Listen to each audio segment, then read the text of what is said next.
mairiangi. Katuhan kita tampik menyara, bersalawat kita kepada Nabi.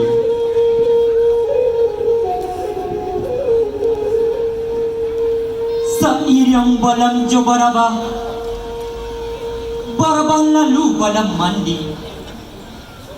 Sairiang salam nanjo sambah, sambah lalu salam kembali.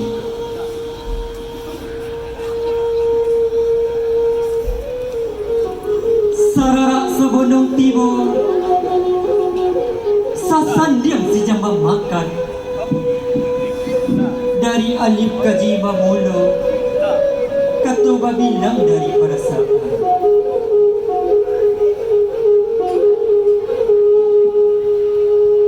Sakapusiring paulan pinang, duduk tak saji untuk hidangan. Lah tiba di hari penampilan, salah jokilah tolong dimaafkan.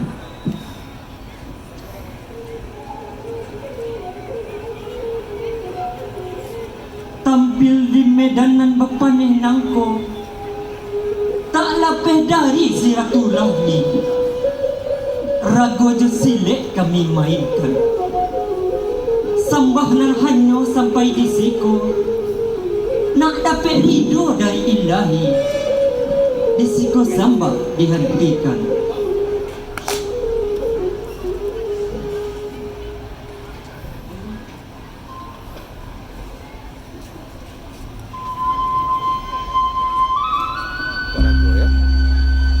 Sifat ragu adalah permainan anak nagari yang mana kami dari komunitas sifat ragu tetap berusaha melestarikan permainan ini.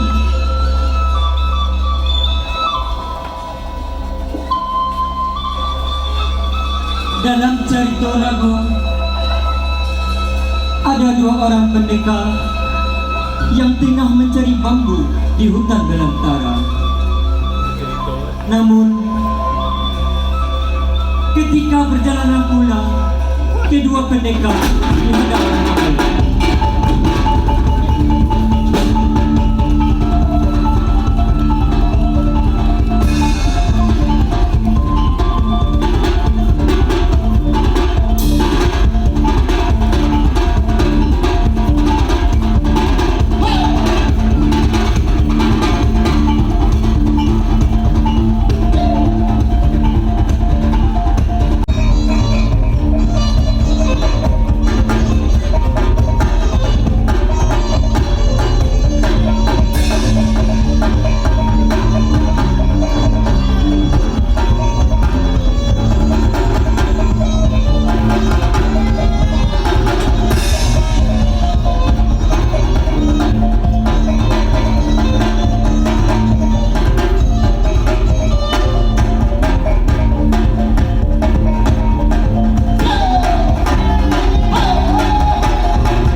datanglah Tuo Rago untuk mendamaikan kedua pendekar tersebut.